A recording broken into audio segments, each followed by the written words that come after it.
علی بھائی، آج کا پہلا سوال ہے 4 نومبر 2020 کو پنجاب کے ضلع خوشاب کی تحصیل قائد آباد کے سرکاری بینک میں دن دہاڑے اسی بینک کے سیکیورٹی گارڈ نے اپنے ہی بینک کے مینیجر کو ایک مذہبی بحث کے دوران گستاخ رسول ڈکلیئر کرتے ہوئے سرعام فائرنگ کر کے قتل کر دیا اور پھر خوب فاتحانہ انداز میں نعرے لگاتے ہوئے جلوس کی شکل میں خود کو لوکل پولیس کے حوالے کر دیا۔ اس تمام سانے سے متعلق ویڈیوز پچھلے چند دنوں سے سوشل میڈیا پر وائرل ہو چکی ہیں، لیکن نہ تو کسی ذمہ دار عالم نے اور نہ ہی حکومت یا کسی ریاستی ادارے کی طرف سے اس واقعے کا نوٹس لیا گیا ہے۔ علی بھائی سے ریکویسٹ ہے کہ اس حساس ترین ایشو پر اپنی کوئی ویڈیو ریکارڈ کروائیں۔ جزاک اللہ خیرہ۔ جزاک اللہ خیر و احسن الجزا۔ میرے بھائیو، یہ بالکل ایک حقیقت ہے کہ ہمارے ملک پاکستان میں فرقہ واریت اور مذہبی انتہا پسندی جس شدت کو پہنچ چکی ہے، یہاں پر عام لوگوں کے لیے دین کے اعتبار سے ایک گھٹن کا ماحول ہے۔ ابھی تو اللہ کا شکر ہے کہ پچھلے چند سالوں میں ہماری پاک فوج کی قربانیوں کی وجہ سے، خصوصاً جو 2 بڑے آپریشنز ہوئے، ضرب عصب اور رد الفساد، کم از کم علماء سوء کا جو طبقہ ہے وہ کافی حد تک دب گیا ہے اور ہمارے جیسے لوگوں کے لیے تھوڑا سانس لینا یہاں پر آسان ہوا ہے۔ لیکن یہ بات یاد رکھیے گا کہ یہ جتنے بھی فوجی آپریشنز ہوتے ہیں یہ وقتی حل ہوتے ہیں۔ جب تک کاؤنٹر نیریٹو نہیں دیا جائے گا، جوابی بیانیہ نہیں دیا جائے گا، علمی طریقے سے عوام الناس کی تطہیر نہیں ہوگی، یہ فتنے پھر دوبارہ سے سر اٹھانا شروع کر دیں گے۔ اور اس قسم کی مثالیں آپ کو وقتاً فوقتاً نظر آتی رہتی ہیں کہ ابھی تک جو جراثیم ہے انتہا پسندی کے، جن جراثیم کو پھر جو سیکولر لوگ ہیں، حتیٰ کہ انٹرنیشنل اسٹیبلشمنٹ جو ہے وہ اس کو کیش کرواتی ہے، اور پاکستان کے اوپر اس وقت FATF کی تلوار بھی لٹک رہی ہے، کیونکہ اس قسم کے واقعات کو تو بڑی عجیب نظر سے دیکھا جاتا ہے۔ یہ الگ بات ہے کہ وہ جو کچھ کرتے ہیں، جو کچھ فرانس کے صدر نے کیا اور 1.5 ارب انسانوں کا دل دکھایا اور پوری دنیا کے اندر ایک اس نے فتنہ کھڑا کیا اپنے بیانات کے ذریعے، یہ اس سے بڑی دہشت گردی ہے، وہ اس کو بھول جاتے ہیں۔ لیکن ہم بھی یہاں پر کوئی ایسا موقع نہ دیں کہ لوگ اس چیز کو مس یوز کریں، اور اس میں سب سے بڑی ذمہ داری جو ہے ہمارے حکومتی ایوانوں کی ہے، ریاستی اداروں کی ہے، اور اس کے بعد علماء کرام کی ہے، اور عوام الناس کی ہے، کہ وہ اگر واقعی اسلام کے ساتھ مخلص ہیں، اسلام کو بدنام نہیں کرنا چاہتے، اور ان کے دل میں یہ خواہش ہے کہ لوگ اسلام کا اچھا امیج ایکسیپٹ کرتے ہوئے اسلام کے ساتھ محبت کریں اور غیر مسلم اسلام کے قریب آئیں، تو پھر اس قسم کی تمام چیزوں کو کنڈیم کرنا ضروری ہے۔ یہ بھی جو کچھ ہوا، ابھی تک کسی ذمہ دار عالم کی جانب سے کوئی بیان نہیں آیا۔ ایک حکومتی عالم دین ہے طاہر اشرفی صاحب، انہوں نے بیان دیا ہے، اور وہ بھی اس طریقے سے نہیں دیا جس طریقے سے دینا چاہیے تھا۔ بہرحال ایک اچھی کوشش ہے، ہم اسے اپریشیٹ کرتے ہیں۔ باقی جس مکتب فکر سے اس قاتل کا تعلق ہے، اس کے کسی بھی ذمہ دار پاکستان لیول کے عالم کا کوئی بیان نہیں آیا، اور اس موب کے اندر، ہجوم کے اندر جس قسم کی نعرہ بازی اس نے بلند کی ہے، اس سے بالکل کلیئر ہے کہ اس کا تعلق کس مکتب فکر کی کس جماعت کے ساتھ ہے۔ ہم نے تو فرسٹ ہینڈ نالج بھی حاصل کر لی ہے، ان کے قریبی لوگ جو مقتول کے تھے ان سے رابطہ کیا ہے، ان کے فیملی ممبرز تک رابطہ ہوا، ایک انفارمیشن جو ہے وہ اب تو سوشل میڈیا پہ آ چکی ہے۔ میں نے اس پر رلائی نہیں کیا، بلکہ ڈائریکٹ ان لوگوں سے بات کی ہے تاکہ پتہ چلے کہ اصل صورتحال کیا ہوئی تھی۔ وہ تو اب سامنے آ چکا ہے کہ اس شخص نے اپنی ذاتی دشمنی نبھانے کے لیے مذہب کی توہین کی آڑ لی ہے۔ لیکن یہ بھی ایک تلخ حقیقت ہے کہ یہ جو ڈاکٹرن بتائی گئی ہے کہ آپ نے لوگوں کو گستاخ رسول خود ڈکلیئر کرنا ہے، پھر خود ہی آپ نے قاضی بننا ہے، پھر خود ہی جلاد بن کے جس کو چاہیں جس وقت اڑا دیں، یہ ڈاکٹرن کس نے ان کے دماغ میں ڈالی ہے؟ علماء نے۔ اب یہ سارے کا سارا گند علماء کا ڈالا ہوا ہے، اس گند کو صاف کرنے کی ذمہ داری بھی علماء کی ہے، اور جس تحریک کے ساتھ وہ اپنے آپ کو جوڑ رہے ہیں، یہ ہماری حکومت کی اور ریاستی اداروں کی ذمہ داری ہے کہ ان تمام تحریکوں کے جتنے سربراہ علماء ہیں ان سے میڈیا پہ بیان دلوائیں کہ یہ جو کچھ ہوا ہے یہ غلط ہوا ہے۔ اپنے مکتب فکر کے بندے کو انہوں نے مار دیا۔ یہ جو مقتول ہیں محمد عمران حنیف آوان رحمہ اللہ تعالی، یہ خود بائی برتھ بریلوی مکتب فکر سے تعلق رکھتے ہیں۔ ان کی والدہ وہاں پر بریلویوں کا مدرسہ چلاتی ہیں، بچیوں کو قرآن کی تعلیم دیتی ہیں، اور یہ کافی حد تک فرقہ واریت سے آزاد ہو چکے ہوئے تھے۔ اسی لیے اگر آپ ان کے فیس بک پہ جائیں تو آپ کو ان کے فیس بک کے اوپر تمام بڑے بڑے علماء کی ویڈیوز ملیں گی، حتیٰ کہ مولانا خادم حسین رضوی صاحب کی ویڈیو بھی انہوں نے لگائی ہوئی ہے، یعنی وہ نیگیٹو فارم میں نہیں بلکہ وہ پازیٹو فارم میں۔ صلاح الدین ایوبی سے ریلیٹڈ ایک واقعہ ہے، وہ انہوں نے اپنے اس فیس بک پیج کے اوپر شیئر کیا ہوا ہے، جا کے آپ دیکھ سکتے ہیں۔ مولانا طارق جمیل صاحب حفظہ اللہ تعالیٰ کی ویڈیو بھی اس نے شیئر کی ہوئی ہیں، میری کافی ساری ویڈیوز شیئر کی ہوئی ہیں جو فرقہ واریت کے خلاف ہیں۔ تو اس سے ایک چیز کلیئر ہے کہ ان کا تعلق کسی خاص اس طریقے سے جماعت کے ساتھ نہیں تھا، لیکن بائی برتھ وہ بریلوی تھے، اور ان کے بینک کے ساتھ جو مسجد ہے وہ بریلویوں کی مسجد، جس میں وہ جماعت کے ساتھ نماز پڑھتے تھے، اور وہ سیکیورٹی گارڈ بھی اسی مسجد میں نماز پڑھتا تھا۔ اور بعد میں ان لوگوں نے پلی لے کے یہ کہنا شروع کر دیا کہ جی وہ قادیانیت والا جو مشہور زمانہ الزام ہے۔ میں انشاءاللہ ان الزامات کی طرف تو بعد میں آتا ہوں۔ بہرحال اس وقت جو کچھ سوشل میڈیا پہ سامنے آ چکا ہے، اور جس طریقے سے پاکستانی عوام نے دلیری کا مظاہرہ کیا ہے، پاکستان کی ہسٹری میں پہلی دفعہ ہوا ہے کہ توہین مذہب کے نام پر کوئی قتل ہوا ہے تو عوام الناس اس قتل کے خلاف کھڑی ہوئی ہے۔ ابھی تک تو یہ سب لوگ اس سسٹم کا حصہ بن کے جو بھی قاتل ہوتا تھا اس کو غازی کہہ کے ہیرو بنا دیتے تھے۔ یہ پہلا واقعہ ہوا ہے پاکستان کی ہسٹری میں، اور میں یہ سمجھتا ہوں یہ بہت بڑی چینج ہے۔ تبدیلی آ نہیں رہی، تبدیلی آ گئی ہے۔ یہ ہے تبدیلی، یہ ہے کتابوں کے خدا کی تبدیلی۔ مرنے سے پہلے اے مسلمان کر لے اس پہ غور، کتابوں کا خدا اور ہے، بابوں کا خدا اور، یعنی بکش مسلمان بنو، جو کتابوں میں اللہ تعالیٰ کا دین آیا اس کو فالو کرو، بابوں کا بتایا ہوا فالو نہ کرو، اپنے اپنے فرقوں کا مت فالو کرو۔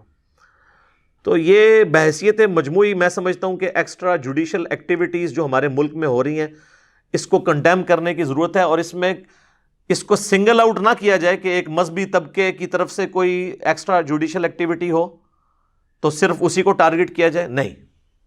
ایکسٹرا جوڈیشل ایکٹیویٹی کوئی مذہبی طبقے کی عوام الناس میں سے کرے، ایکسٹرا جوڈیشل ایکٹیویٹی کوئی سیاسی پارٹی کرے، کوئی مذہبی پارٹی کرے، کوئی ریاستی ادارہ کرے، سب کو کٹہرے میں لا کے کھڑا کرنا چاہیے۔ اسلام میں تو ایکسٹرا جوڈیشل کلنگ ہو یا ایکسٹرا جوڈیشل کوئی بھی ایکٹیویٹی پرفارم کی جائے، خواہ کسی کی پکڑ دھکڑ والا معاملہ ہو، کسی کو غائب کرنے کا معاملہ ہو، یہ سب کی سب چیزیں حرام ہیں۔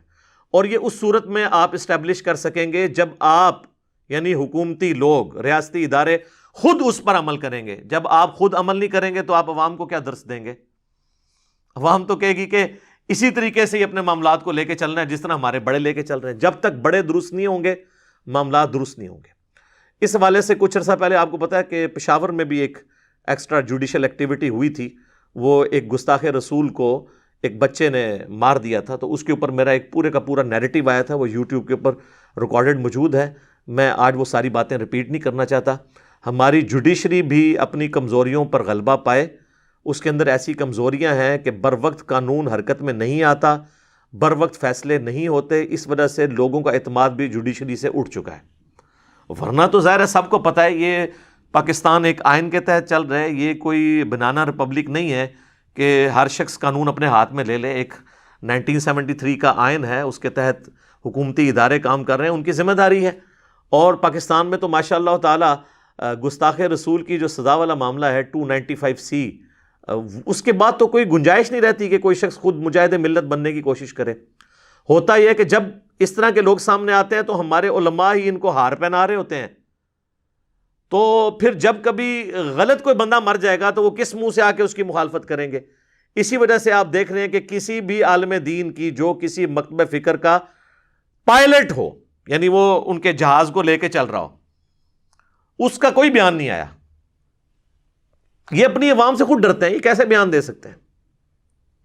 آپ دیکھیں کس طریقے سے فوراً بندے اکٹھے ہو گئے اور پورا موب نعرے مارتا ہوا اور وہ اچھلتے ہوئے. تو یہ ایک منٹ میں تو نہیں ہوتا نا، یہ پورا پری پلان قتل ہوا ہے. مساجد میں باقاعدہ اعلان ہوئے ہیں، اور انہوں نے جا کے، آپ دیکھیں گے وہ ساری ویڈیوز اویلیبل ہیں، ہم جستہ اس میں بھی اٹیچ کر دیں گے ویڈیوز یا تصویریں. پولیس اسٹیشن کے اوپر جا کے وہ چڑھ گئے ہیں اور وہاں پہ جا کے انہوں نے قبضہ کر لیا. وہاں پہ پولیس والے بھی کہہ رہے ہیں کہ ہم آپ لوگوں سے زیادہ نبی صلی اللہ علیہ وآلہ وسلم سے محبت رکھتے ہیں، ہم انصاف دلائیں گے. اور وہ اس لیے آئے تھے کہ بھئی یہ عاشق رسول ہے جو مارنے والا ہے.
میں دنیا داری نال کوئی غرض نہیں، نہ میں کو توالی ضرورت ہے جو میں دنیا دے بس خدا اللہ تعالی دے نبی دے دین واسطے نہیں.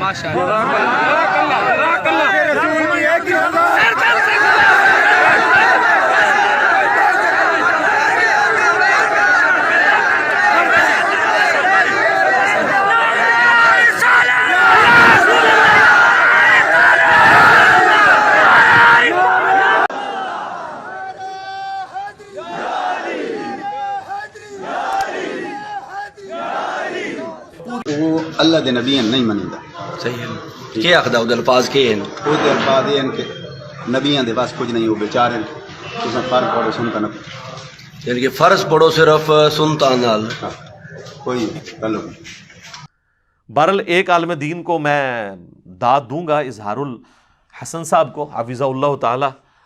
وہ انہوں نے جرت کی ہے، اور جنازے کے اوپر ان کی جو تقریر ہے وہ بڑی زبردست تقریر ہے، وہ یوٹیوب کے اوپر رکھی ہوئی ہے، آپ جا کے دیکھ سکتے ہیں. اور جنازہ میرے اعتبار سے تو تقریباً 8 سے 10 ہزار لوگ تو اس جنازے میں تھے. انہوں نے پبلکلی ڈکلیئر کیا ہے کہ یہ قتل ناحق ہے، اور لوگوں سے انہوں نے ہاتھ اٹھوائے ہیں کہ آپ اس کے ایمان کی گواہی دو. سب لوگ جانتے تھے، اور وہ خود بھی بریلوی مکتب فکر سے تعلق رکھتے ہیں. وہ کہتے ہیں جتنا عرصہ وہ یہاں پہ تھے ہماری مسجد میں جمعہ پڑھتے تھے، اور جتنا عرصہ وہ ادھر شفٹ ہوئے جدھر آج کل تھے تو وہاں پر بھی بریلویوں کی مسجد میں نماز پڑھتے تھے. یہ ہمارے علاقے کے لیے ایک سانحہ ہے، ایک ناحق قتل ہے، ایک ظلم کے طور پر جو ہے وہ قتل کیا گیا ہے. اور اس کی یہ ساری باتیں، یہ جتنے آپ لوگ آئے کھڑے ہیں یہ اس بات کے شاہد ہیں. جو آدمی یہ کہتا ہے کہ یہ ظلمن قتل ہوا ہے وہ اپنا دائیں ہاتھ بلند کرے.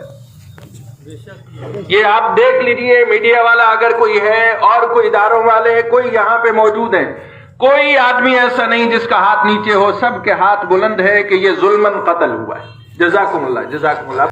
دوسری بات یہ ہے کہ سب سے پہلے یہ کہا گیا کہ وہ ایک قادیانی تھا، یہ کہا گیا کہ وہ ایک قادیانی تھا.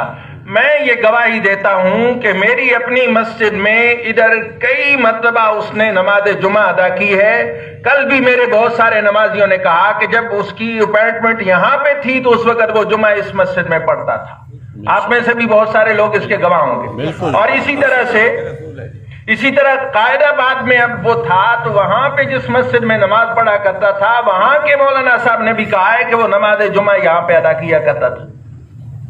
ایک اگر قادیانی ہے تو وہ تو ایسی عبادت گاہوں میں، آپ کی عبادت گاہوں میں تو آ کے وہ نماز جمعہ نہیں ادا کرتے ہیں، وہ تو اپنا ادا کرتے ہیں. ان کے بارے میں آئینی اور قانونی طور پر یہ ایک بات مسلم ہے کہ دائرہ اسلام سے خارج ہے، لیکن جنگ ان سے بھی نہیں کرنی ہے. کہ جہاں نظر آئے ان کو مار دیں، یہ بات غلط ہے، کسی عالم نے نہیں کہا ہے، کسی مسلک کے کسی عالم نے نہیں کہا ہے کہ قادیانی جو ہیں ان کو آپ اس طرح سے کریں۔ ان کے ساتھ ایک ہمارا اختلاف ہے اور وہ قانونی اور آئینی ہے۔ کسی آدمی کو ظاہری طور پر جھگڑا کرنے کی ضرورت نہیں ہے، مارنے کی ضرورت نہیں ہے، قانون ہاتھ میں لینے کی ضرورت نہیں ہے، یہ میں برملا کہہ رہا ہوں۔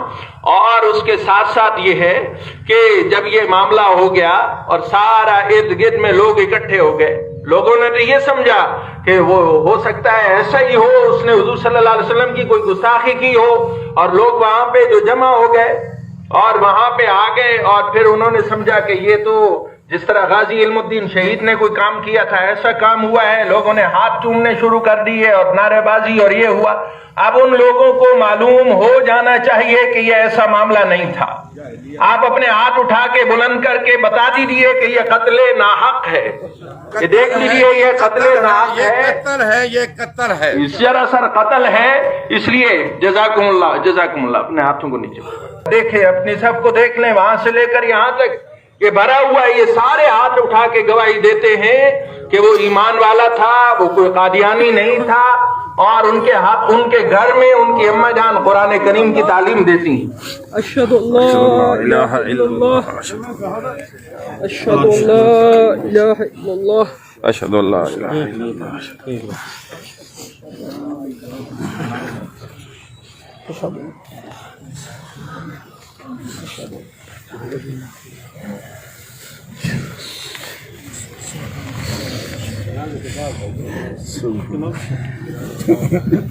ساتھی اپنے شبوں میں قائم رہیں، جنازے کے بعد چہرہ دیکھ سکتے ہیں۔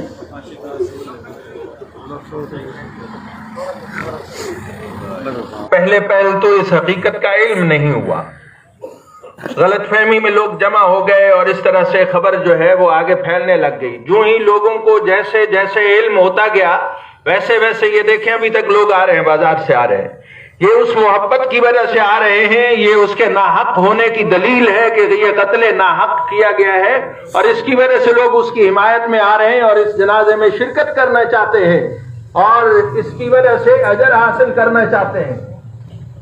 اور ان لوگوں نے اپنی ایک سمجھ لیں ذاتی دشمنی کو نبھانے کے لیے اس طرح کی حرکت کی ہے۔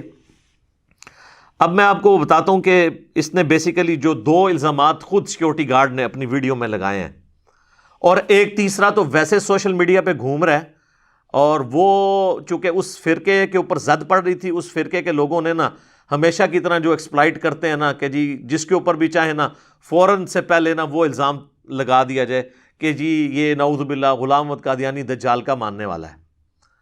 ہمارے ملک کا تو یہ حال ہے کہ ہمارے اس وقت کے جو سٹنگ آرمی چیف ہیں ان کے اوپر بھی قادیانی ہونے کا الزام لگایا تھا، اسی مکتب فکر کی طرف سے لگایا جاتا ہے۔ یہ ان کے پاس ایک ٹول ہے کہ فوراً الزام لگاؤ تاکہ لوگ چڑھ دوڑیں۔ ظاہر ہے کہ غلام محمد قادیانی دجال نے جو امت مسلمہ کو نقصان پہنچایا ہے اپنے فرسودہ خیالات کے ذریعے، اس کی وجہ سے مسلمانوں کے دل دکھے ہوئے ہیں اور وہ فوراً اس کے اوپر جو ہے وہ بھڑک اٹھتے ہیں۔ تو ان کے جذبات سے فائدہ اٹھاتے ہیں یہ لوگ، اور سب سے پہلے یہ الزام لگاتے ہیں یہ تو قادیانی ہے جی۔ اچھا قادیانی ہے جس کی ماں بریلویوں کا مدرسہ چلا رہی ہے، جو خود بائی برتھ بریلوی ہے، جو بریلویوں کی مسجد میں نماز پڑھتا ہے 5 وقت، یا ایٹ لیسٹ جو بینکنگ آورز تھے اس میں جو 7 مسجد تھی وہاں پہ نماز پڑھتا تھا، تو قادیانی تو ہماری مساجد میں نماز ہی نہیں پڑھتے، وہ ہمیں مسلمان ہی نہیں سمجھتے، تو انہوں نے ہمارے پیچھے کہاں سے نماز پڑھنی؟ یہ ضرور ہو سکتا ہے کہ وہ ہماری مساجد میں آ کے نماز الگ سے پڑھ لیں، جماعت سے نہیں پڑھتے، ظاہر ہے وہ ہمیں نعوذ باللہ کافر سمجھتے ہیں۔ تو اتنے بڑے بڑے الزامات اس کے اوپر لگائے اور اس طریقے سے ایکسپلائٹ کرنے کی کوشش کی۔ قادیانیت والا تو الزام ایک پاکستان میں ایک سستا ترین الزام ہے، جس طرح کے پولیٹیکل لیڈرز کے پاس سستا ترین الزام غدار وطن کہنا ہے نا، اور ہماری جوڈیشری کے جو ساتھ جذباتی طور پہ وابستہ لوگ ہیں ان کے پاس سستا ترین الزام کسی کو توہین عدالت کا مرتکب قرار دینا ہے نا، اسی طریقے سے مذہبی طبقے کے پاس جو ہے نا الزام توہین مذہب یا قادیانی کسی کو ڈکلیئر کرنے والا ہے۔ تو یہ تینوں یہاں پہ وافر مقدار میں الزامات پائے جاتے ہیں، توہین عدالت کا الزام، توہین مذہب کا الزام، یا قادیانیت کا الزام، یا گستاخ رسول ہونے کا الزام، اور تیسرا جو ہے وہ غدار وطن ہونے کا الزام، یہ کسی کے اوپر لگا دیتے ہیں، یہ فتوے جیب میں لیے پھر رہے ہیں۔ تو میں بتا رہا ہوں کہ مذہبی طبقے کو آپ سنگل آؤٹ نہ کریں، یہ سارے کے سارے طبقات اس کے اندر مجرم ہیں۔ جب جس کا موقع لگتا ہے نا، اس نے الفاظ ڈیفرنٹ رکھے ہوئے ہیں لیکن بیماری سیم ہی ہے، فنکشن وہی اپلائی ہو رہا ہوتا ہے۔ غدار وطن کہنا، گستاخ رسول کہہ دینا، کسی کو قادیانی کہہ دینا، اور توہین مذہب کا الزام لگانا یا توہین عدالت کا الزام لگانا، اس کے موڈ ڈیفرنٹ ہیں، الزام ایک ہی ہے، وہ مختلف شکلیں اختیار کر لیتا ہے، الزام ایک ہی ہے۔ تو اس قسم کی جو جذباتی چیزیں ہیں ان کے اوپر غور کرنے کی ضرورت ہے۔ آپ جا کے ذرا ان کا فیس بک کا پیج دیکھیں، عمران حنیف بھائی کا، ان کے فیس بک پیج کے اوپر 26 اکتوبر 2020 کی جو پوسٹ لگی ہوئی ہے، فرانس کے جو پریزیڈنٹ نے گستاخانہ کارٹون کے حوالے سے جو سٹیٹمنٹ دی تھی، انہوں نے اس کو کنڈیم کیا ہے، اور اس میں انہوں نے لکھا ہے کہ آئی لو مائی پروفٹ، اور ہم بائیکاٹ کرتے ہیں فرانس کا، اس قسم کے الفاظ ہیں۔ اور اکثر مذہبی پوسٹیں آپ جا کے دیکھ سکتے ہیں، ابھی تو نہیں لگائی نا، گورا تو جھوٹ نہیں بولتا نا، فیس بک پہ آ جاتا ہے یہ کس تاریخ کو شیئر کروائی گئی تھی، ہو سکتا ہے کوئی کہ جی مرنے کے بعد کسی نے شیئر کروا دی ہے، تو لوگ ان کو جانتے ہیں، وہ مطلب وہاں کا ایک مشہور بندہ تھا، ایسے تو نہیں تھا۔ تو ان کی آپ ویڈیوز جو انہوں نے شیئر کروائی ہوئی ہیں، میری کافی ساری ویڈیوز شیئر کروائی ہوئی ہیں، اور ان کے قریبی بھائیوں نے بتایا کہ وہ آپ کو بہت زیادہ اس اعتبار سے فالو کرتے تھے کہ فرقہ واریت کے خلاف جو ہم نے آواز بلند کی ہے۔ تو میری کافی ساری ویڈیوز شیئر موجود ہیں، ویڈیو والے پورشن میں جا کے دیکھ لیں انہوں نے کس قسم کی ویڈیوز جو ہے وہ اپلوڈ کی ہوئی ہیں۔ چلے میرے ساتھ کسی کی ریزرویشن ہو سکتی ہے، مولانا طارق جمیل صاحب پہ تو تقریباً پاکستانی عوام کا اجماع ہے نا، ان کی ویڈیوز ہیں، اپلوڈڈ ہیں۔ اور یہ خاص مکتب فکر جو اپنے آپ کو خود عشق رسول کا ٹھیکیدار سمجھتا ہے، ان کے ایک بہت بڑے عالم دین مولانا خادم حسین رضوی صاحب کی ویڈیو بھی اس نے شیئر کروائی ہوئی ہے صلاح الدین ایوبی رحمہ اللہ تعالیٰ کے حوالے سے۔ تو اب اس کے بعد کیا رہ گیا ہے؟ اور میں یہ سمجھتا ہوں پرسنلی طور پہ، میں مولانا خادم حسین رضوی صاحب کو اس وقت سے جانتا ہوں جب میری بھی داڑھی بھی نہیں نکلی تھی، ہماری گلی میں مسجد ہے، وہاں پہ آ کے وہ درس دیا کرتے تھے، اس وقت ان کی داڑھی کالی تھی، 1994 کی بات کر رہا ہوں، یہ اب چل رہی ہے نومبر 2020، تو میں 1994 کی بات کر رہا ہوں، آلموسٹ 26 سال پہلے۔ تو میں بڑے شوق سے ان کو سنا کرتا تھا، اس وقت یہ مشہور نہیں تھے، یہ تو جامعہ نظامیہ میں ٹیچنگ ہی کرتے تھے۔ تو میں خادم رضوی صاحب چونکہ ہمارے جیلم شہر کو وہ اپنا استاد شہر مانتے ہیں، یہاں سے انہوں نے حفظ بھی کیا ہوا ہے، اور ان کا پیر خانہ بھی کالا دیو جیلم میں ہے، تو دونوں اعتبار سے ان کے لیے ایک روحانی شہر ہے۔ تو اسی روحانی شہر جو آپ کے لیے، اس میں سے میں آپ کو ریکویسٹ کرتا ہوں کہ یہ آپ کی ذمہ داری ہے کہ آپ اگر گستاخوں کے خلاف جو تحریک لے کے چل رہے ہیں نا، اس کی بقا چاہتے ہیں نا، تو فوراً سے پہلے آپ کی تحریک کو جو لوگ مس یوز کر کے اس طریقے سے ایکسٹرا جوڈیشل ایکٹیویٹی پرفارم کر رہے ہیں، جس میں ٹاپ آف دا لسٹ یہ سیکیورٹی گارڈ ہے، اس کو آپ آ کے پبلکلی کنڈیم کریں۔ اور میں حکومت سے بھی ریکویسٹ کروں گا، ریاستی اداروں سے بھی، جوڈیشری سے بھی، کہ مولانا خادم حسین رضوی صاحب کے پاؤں پکڑنے پڑتے ہیں نا حد رکوع تک جھکے بغیر، تو ان کے پاؤں پکڑ کے ان سے بیان دلوائیں گے تو تب فائدہ ہوگا، ادروائز یہ واقعات رپیٹ ہوں گے، لوگ ان کا نام مس یوز کر رہے ہیں۔ میں نہیں کہتا کہ ان کی تعلیمات یہ ہوں گی۔ خادم رضوی صاحب میں کئی ایک انسانی حیثیت سے کمزوریاں ہوں گی، لیکن ان میں کچھ پازیٹیو چیزیں ہیں، خصوصاً ایٹ لیسٹ پولیٹکس میں آنے کا یہ فائدہ ہوا ہے کہ انہوں نے باقی مکاتب فکر کے لوگوں کے ساتھ بھی میل جول شروع کیا ہے، ورنہ یہ بریلوی مکتب فکر میں تو باقیوں کو بالکل فارغ کیا جاتا تھا۔ یہ میں کریڈٹ خادم رضوی صاحب کو دوں گا، کم از کم وہ اہل حدیث، دیوبند، شیعہ، ان کے ساتھ تھوڑا بہت انہوں نے انٹریکشن تو شروع کیا ہے، ان کے ساتھ، ان کے علماء کے ساتھ بیٹھنا شروع کیا ہے۔ تو میں ریکویسٹ کروں گا ان کے ساتھ بیٹھنے والے علماء سے بھی کہ ان سے کہیں کہ یہ بیان دیں۔ ان کا بیان جتنا بھاری ہوگا نا، وہ کسی حکومتی عہدیدار کا یا ریاستی ادارے کے عہدیدار کا بیان یا ٹویٹ وہ اثر نہیں کر سکتی جب تک خادم رضوی صاحب اس پورے ایشو کو فرنٹ سے آ کے لیڈ نہیں کرتے۔ تو یہ میری طرف سے ریکویسٹ ہے ان کے لیے، اور یہ ایمانداری کا تقاضا ہے کہ آپ اپنی عوام کو ایکسٹریمز کے اوپر نہ لے کے جائیں، ادروائز آپ ہی رونا روتے ہیں کہ لبرلز جو ہیں ہماری چیزوں کو اٹھا کے تو مذہب کو بدنام کر رہے ہیں، تو آپ ان کو موقع نہ دیں، آپ اس طرح کی باتیں نہ کریں، اور جب آپ کے اندر اس قسم کے گندے انڈے موجود ہیں آپ ان کی صفائی کریں، تو آپ دیکھیں خود بخود لوگ کہیں گے کہ یار واقعی یہ منصف مزاج بندہ ہے۔ اگر اس کا نام مس یوز کسی نے کیا ہے، یا کسی مدرسے نے کیا ہے، یا کسی علماء کے خاص طبقے نے کیا ہے، اور وہاں پہ وہ موب اکٹھا کیا, ہجوم جو ہے انہوں نے چڑھا دیا, اور جس طریقے سے وہ نکلے ہیں باہر اور نعرے لگاتے ہوئے اچھل اچھل کے, تو وہ تو سیدھا سیدھا آپ کے اوپر بدنامی آ رہی ہے, کیونکہ وہ جو نعرے لگا رہے ہیں لبیک یا رسول اللہ, ہمارے نزدیک بھی جائز ہے اگر آپ اللہم لبیک کے مقابلے پر نہ لے کر آئیں اور اس میں استانت والا عقیدہ نہ ہو, صرف اپنی محبت کا اظہار. میں نے تو باقاعدہ, میری تو ویڈیوز ریکارڈڈ ہیں لبیک یا رسول اللہ کے نعرے کے حق میں, صرف میں نے کہا تھا لبیک یا رسول اللہ نہ کہا کریں, لبیک یا رسول اللہ کہا کریں, کیونکہ وہ پھر عربی لنگوسٹک میں آپ کا نعرہ غلط ہو جائے گا. سیدی مرشدی یا نبی یا نبی, سیدی مرشدی یا نبی نہیں ہوگا, وہ امتی امتی ہوگا. نبی علیہ السلام ہمارے سید اور مرشد ہیں, ہمارے آقا اور ہمارے رہبر ہادی, اور ہم سید اور مرشد ہیں, یعنی ان کے غلام اور ہمیں انہوں نے ہدایت دی. یہ زیر سے اتنا فرق پڑ جاتا ہے. تو لبیک یا رسول اللہ کا نعرہ وہ لگا رہے ہیں تو سیدھا سیدھا آپ کے کھاتے میں پڑ رہے ہیں, اور وہ اسی انداز میں لگا رہے ہیں, اور پھر ساری کی ساری عوام بھی ساتھ لگی ہے. تو اپنی عوام کو بھی اس اعتبار سے ایجوکیٹ کریں, یہ آپ کی ذمہ داری ہے. اب میں ٹیکنیکلی ہینڈل کرتا ہوں جو 2 الزامات اس سیکیورٹی گارڈ احمد نواز جن کا نام ہے انہوں نے خود ویڈیو میں لگائے ہیں. یہ قادیانی والا الزام تو میرا خیال ہے وہ ضرب تقسیم لگانے کے لیے اور اس کو بھاری کرنے کے لیے وہ ایک چونگے کے طور پہ ایڈ کیا گیا نا, ادروائز ویڈیو میں جو الزامات لگے ہیں نا وہ 2 ہیں جو اس نے پلی لی ہے, جو میں نے ویڈیو خود دیکھی ہے. وہ اللہ دے نبی نہیں منے گا. صحیح ہے. کیا آخدا وہ الفاظ کے ہیں؟ وہ دے الفاظ ہیں کہ نبیوں دے بس کچھ نہیں, وہ بیچارے تساں فرق پڑھو سن کنا, یعنی کہ فرض پڑھو صرف سنتا نال, کوئی تعلق نہیں. اس میں انہوں نے پہلا الزام یہ لگایا کہ جی یہ جو مقتول تھا نا یہ کہتا تھا کہ انبیاء کو یہ نہیں مانتا تھا. دیکھیں کتنا سیدھا سیدھا ایک جملہ ایک مسلمان کا دوسرے مسلمان پہ بولنا.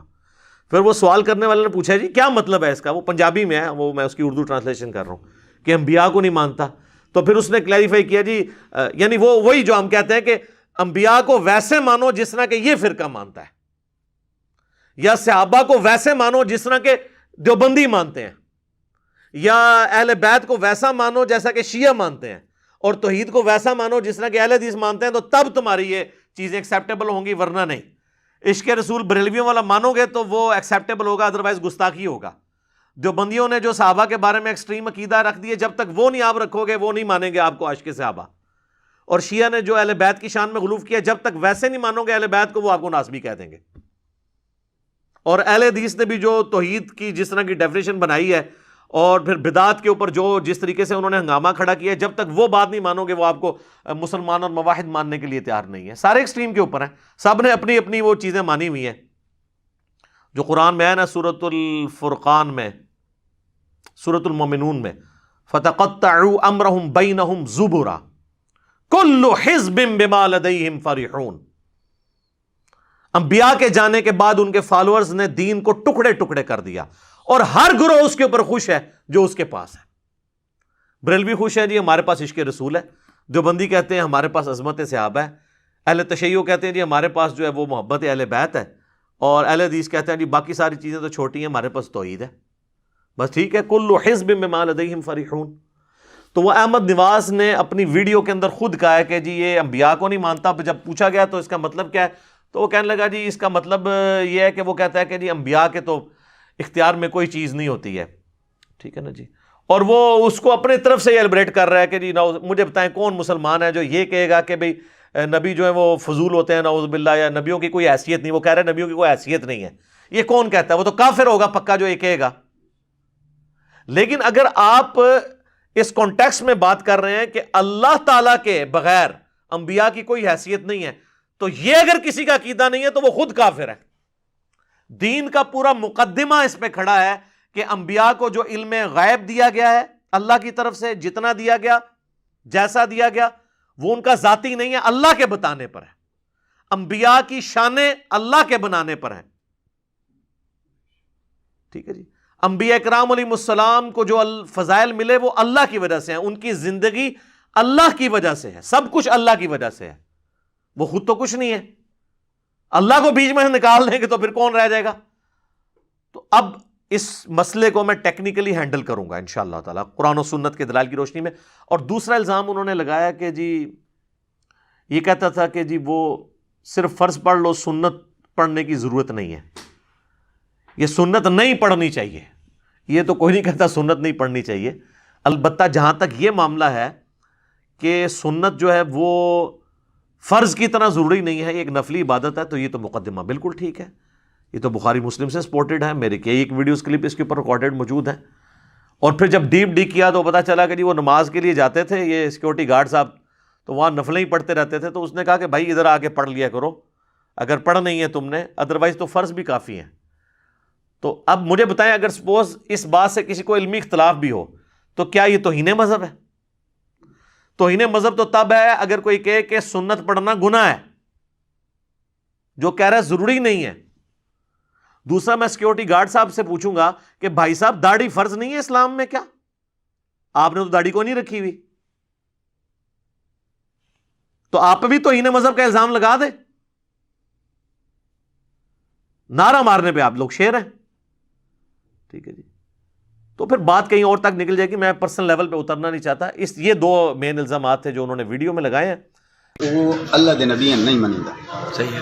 کیا آخدا وہ الفاظ کے ہیں؟ وہ دے الفاظ ہیں کہ نبیاں دے بس کچھ نہیں، وہ بیچارے تساں فرق پڑھو سنتا نہ یعنی کہ فرض پڑھو صرف سنتا نال.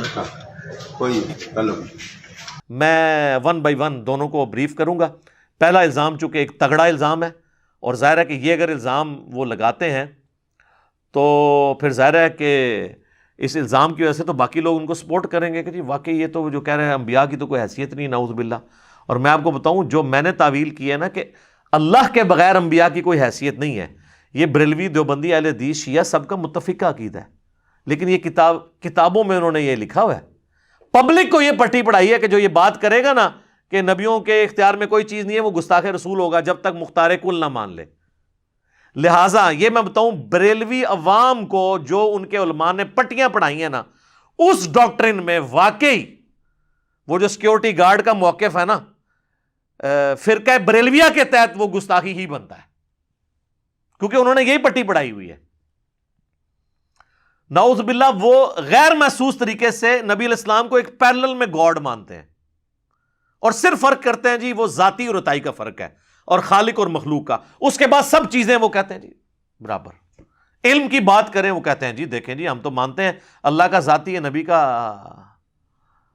جو ہے وہ عطائی ہے، لیکن کہتے ہیں جی وہ زمین و آسمان کا فرق ہے. وہ تو اعلیٰ حضرت نے اپنی کتاب الدولۃ المکیہ میں لکھ دیا ہے کہ اللہ اور نبی علیہ السلام کا علم کا اتنا ہے جس طرح 7 سمندر ہوں اس میں کوئی چڑیا جو ہے وہ چونچ مارے تو اس کی چونچ کے ساتھ جو پانی لگے گا نا وہ نبی صلی اللہ علیہ وآلہ وسلم کا علم ہے، اور باقی جو 7 سمندر ہیں یہ اللہ کا علم ہے. ہم تو یہ مانتے ہیں. ہم اگلا معصومانہ سوال کرتے ہیں یہ تو فرق ہی بہت بڑا ہے. 7 سمندر میں تو ایک قطرے کی کوئی حیثیت نہیں ہے، تو ذرا بڑے بڑے 2-3 فرق گنوائے نا ہمیں کہ یہ علم نبی علیہ السلام کو پتہ ہے اور یہ نہیں پتا، یہ اللہ تعالیٰ نے علم دیا ہے یہ نہیں دیا. جیسے یہ بات کریں کہنا جی تسی گٹھ لے کے ناپنا شروع ہو گئے. ناپا تو اعلیٰ حضرت نے خود ہے جب انہوں نے کہہ دیا کہ 7 سمندر ہوں اور اس میں سے چڑیا چونچ جتنا پانی لے وہ نبی کا علم ہے اور 7 سمندر اللہ کا علم ہے. تو آپ نے فیتا تو خود مار دیا، تو اتنا بڑا فیتا آپ کو نظر نہیں آ رہا؟ جیسے ہی پوچھیں گے نا فرق بتائیں تو پھر وہ آپ کو یہی بتائیں گے بس ذاتی تھا، ذاتی پھر کہیں گے محدود اور غیر محدود کا. یار محدود غیر محدود کا اگر فرق ہے تو کوئی فرق نکالیں بھی نا کہ یہ نبی علیہ السلام کو پتا تھا یہ نہیں پتا تھا، یہ صرف اللہ کو پتا ہے. یہ بات کریں تو گستاخی کا فتویٰ لگا دیں گے. تو اصل میں یہ صرف انہوں نے لبادہ اڑا ہوا ہے. یہ نبی علیہ السلام کے لیے ما کان و ما یکون کا علم مانتے ہیں، یعنی جتنا اللہ کے پاس ہے نا وہ سب کا سب مانتے ہیں. کیونکہ اعلیٰ حضرت نے خود سورۃ الرحمن کے سٹارٹ میں الرحمن علم القرآن خلق الانسان علمہ البیان، انہوں نے ترجمہ یہ کیا ہے کہ اللہ تعالیٰ نے انسانیت کی جان محمد کو پیدا کیا. خلق الانسان سے مراد انہوں نے نبی علیہ السلام کو. علمہ البیان ہم تو ترجمہ سادہ سادہ کرتے ہیں کہ انسان کو پیدا کیا اور اسے بیان کا علم قوت گویائی عطا کی. وہ کہتے ہیں کہ جی ما کان و ما یکون کا علم ان کو سکھا دیا. ما کان و ما یکون یہ خود بھی عربی کی ٹرم ہے. ما کانا و ما یکون، جو کچھ تھا، جو کچھ ہونے والا ہے، سب سکھا دیا۔ تو اب کیا فرق رہ گیا جی؟ قرآن تو درجنوں جگہ کہہ رہا ہے کہ نبی ایک آپ سے پوچھتے ہیں قیامت کے بارے میں، آپ فرمائیں کہ قیامت کا علم اللہ کے پاس ہے۔ وَيَقُولُونَ مَتَىٰ هَٰذَا الْوَعْدُ إِن كُنتُمْ صَادِقِينَ قُلْ إِنَّمَا الْعِلْمُ عِندَ اللَّهِ وَإِنَّمَا أَنَا نَذِيرٌ مُّبِينٌ۔ اے نبی تم فرما دو اس کا علم اللہ کے پاس ہے، میں تو صرف ڈر سنانے والا ہوں۔ یہ کبھی نہیں کہیں گے کہ نبی علیہ السلام کو قیامت کا علم نہیں تھا۔ ہاں، قیامت کی نشانیاں آپ علیہ السلام نے بیان کی ہیں بخاری مسلم میں، بخاری اور مسلم دونوں میں متفقن علیہ حدیث ہے، اور مسلم کی کتاب الایمان میں پہلی حدیث انٹرنیشنل نمبر کے مطابق 93 نمبر، کیونکہ 92 تو مقدمے والی ہے، 93 نمبر وہ یہی ہے کہ قیامت کا علم اللہ کے پاس خاص ہے۔ جب جبرائیل علیہ السلام انسانی شکل میں آ کے نبی علیہ السلام سے پوچھتے ہیں، پھر وہ کہتا ہے کہ اچھا آپ قیامت کی کوئی نشانی بتا دیں، پھر وہ نشانیاں بتاتے ہیں نبی صلی اللہ علیہ وآلہ وسلم۔ اور اس میں تو یہ بھی الفاظ ہیں کہ جو پوچھنے والا ہے نا، اور جس سے پوچھا جا رہا ہے وہ اس سے زیادہ نہیں جانتا جو کہ پوچھنے والا ہے، یعنی یہ تو اللہ کا علم ہے۔ آپ یہ بات کریں تو گستاخی کے فتوے لگائیں گے، چونکہ انہوں نے قرآن ترجمے سے نہیں پڑھا۔ اور میں بالکل اس ڈاکٹرین کو نہیں مانتا کہ لوگوں کو یہ پٹی پڑھائیں کہ جی فلاں کا ترجمہ پڑھو فلاں کا نہ پڑھو، نہیں۔ میں کہتا ہوں اگر کوئی بریلوی ہے تو وہ اپنے امام احمد بریلوی المتوفا 1340 ہجری، جنہیں اعلیٰ حضرت کہا جاتا ہے، ان کا ترجمہ پڑھ لے، کنز الایمان، یہ میرے اپنے پاس رکھا ہوا ہے۔ اسی میں سے میں آپ کو ترجمہ پڑھ کے بتاؤں گا کہ اعلیٰ حضرت نے قرآن میں جو عقیدے لکھے ہیں وہ کیا ہیں۔ اب اعلیٰ حضرت خود ان عقیدوں کو نہ ماننے، ان کے ماننے والے نہ ماننے، وہ ہماری کوئی ذمہ داری نہیں۔ اگر کوئی دیوبندی ہے تو وہ اشرفی تھانوی صاحب کا ترجمہ پڑھ لے، اپنے دیوبندی عالم کا۔ کوئی اہل حدیث ہے، اس کو باقی پر اعتماد نہیں، جونا گڑھی صاحب کا ترجمہ پڑھ لے۔ اگر کوئی شیعہ ہے تو سید فرمان علی شاہ صاحب کا ترجمہ پڑھ لے۔ کوئی عام مسلمان ہے، وہ فرقوں سے ہٹ کے ترجمہ پڑھنا چاہتا ہے، مولانا مودودی کا ترجمہ پڑھ لے، فتح محمد جلندری صاحب کا پڑھ لے، اور کسی کا پڑھ لے۔ باقی الفاظ کے چناؤ میں ضرور فرق ہو سکتا ہے، تھیم سب کی ایک ہے۔ یہ جو کہانی ڈال دی ہے نا، ترجمے بدل دیے ہیں، کہیں پر اکا دکا جگہ اگر کسی نے ڈنڈی مار دی ہے، دوسری جگہ وہ پکڑا جاتا ہے۔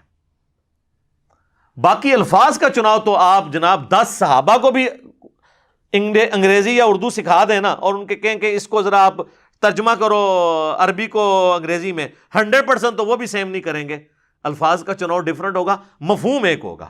سر بسم اللہ کا ترجمہ کسی نے کیا ہے اللہ کے نام سے شروع، جو میں سمجھتا ہوں سب سے بیسٹ ترجمہ ہے۔ بعض نے کیا ہے شروع اللہ کے نام سے، یہ بھی درست ہے۔ بعض نے کیا ہے شروع کرتا ہوں اللہ کے نام سے، یہ بھی درست ہے۔ وہ کسی نے شیطان کے نام سے شروع نہیں کیا۔ اس کے اندر جناب گھسے ہوئے ہیں جناب یہ ترجمہ نہیں، بھائی اس کو فالو کرو۔ اب چونکہ یہ ایکٹیویٹی بریلوی مکتبہ فکر کے ایک بندے نے پرفارم کیا، تو میں اب انہی کا ترجمہ ان کو قرآن حکیم سے ریفرنسز پیش کرتا ہوں، اور وہ خود بھی پڑھ کے کنز الایمان میرا خیال ہے ہر جگہ موجود ہوتا ہے، وہ پڑھ لیں، یہ اعلیٰ حضرت کا ترجمہ ہے، اور یہ تو ایک عاشق رسول کا ترجمہ ہے بقول آپ کے، باقیوں کو تو آپ گستاخ سمجھتے ہیں۔ تو اس میں آپ کو ریفرنس دیتا ہوں۔ یہ مختار کل والا مسئلہ تو آپ کو پہلے ریفرنس میں ہی کلیئر ہو جائے گا۔ پہلا ریفرنس سورۃ الاعراف کی ہے، آیت نمبر 188۔ اعوذ باللہ من الشیطان الرجیم، بسم اللہ الرحمن الرحیم۔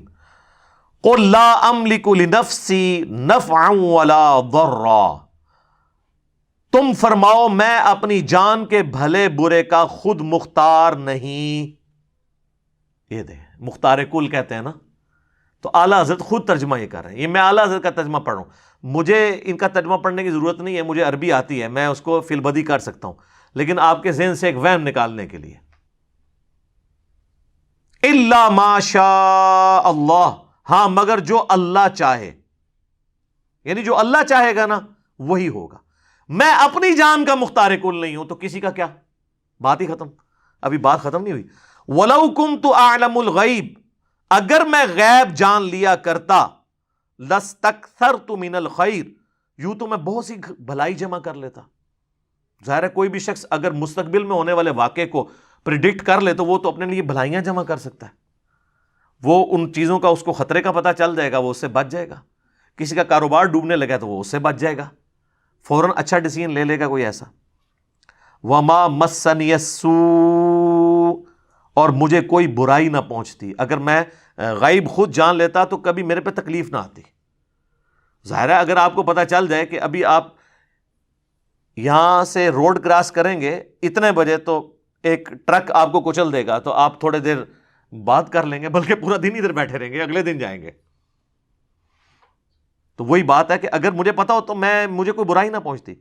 ان انا الا نذیر و بشیر، میں تو نہیں ہوں سوائے اس کے کہ میں ڈر سنانے والا ہوں اور بشارت دینے والا ہوں، لقوم یؤمنون، ان لوگوں کے لیے جو ایمان رکھتے ہیں یا بات ماننے والے ہیں۔ میری ذمہ داری ہے اہل ایمان کو خوشخبری سنانا، اور جو اللہ کے نافرمان ہیں انہیں آخرت کا ڈر سنانا۔ تو یہ بالکل واضح ہے۔ اچھا جی، دوسرا ریفرنس سورۃ الانعام کی ہے، آیت نمبر 50۔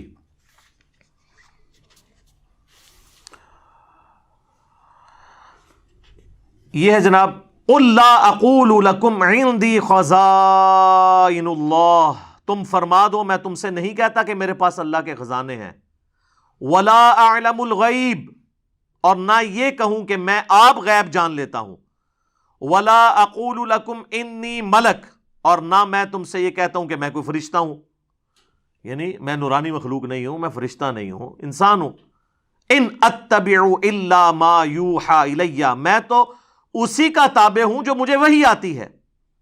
قل هل يستوي الاعمى والبصیر، تم فرماؤ کیا برابر ہو جائیں گے اندھے اور انکھیارے یعنی دیکھنے والے؟ افلا تتفکرون، تو کیا تم غور نہیں کرتے؟ تو بالکل واضح ہے کہ میں خود اس وحی کا پابند ہوں جو اللہ تعالیٰ میری طرف کرتا ہے، میں اللہ کا بندہ ہوں، میں اس کو فالو کرنے والا ہوں۔ میں ایک ایک آیت پہ 10 منٹ بولوں تو پھر ٹائم زیادہ لگ جائے گا، میں صرف وہ آیات کور کر رہا ہوں۔ تیسرا ریفرنس ہے سورہ یونس۔ میں نے ان آیات کو ان کی سینسٹیوٹی کے اعتبار سے رکھا ہے اور ایک ترتیب دی ہے انٹلیکچوئل، اللہ ٹپ نہیں ہے۔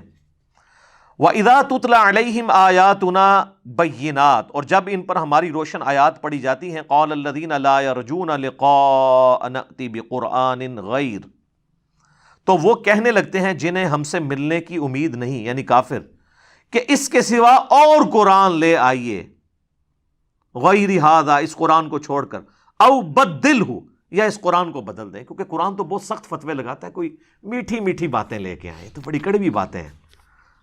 قل ما یکون لی ان ابدلہ من تلقاء نفسی، تم فرماؤ مجھے نہیں پہنچتا کہ میں اسے اپنی طرف سے بدل دوں۔ ان اتبع الا ما یوحى الیہ، میں تو اس کا تابع ہوں جو میری طرف وحی ہوتی ہے۔ انی اخاف ان عصیت ربی عذاب یوم عظیم، میں اگر اپنے رب کی نافرمانی کروں تو مجھے بڑے دن کے عذاب کا ڈر ہے۔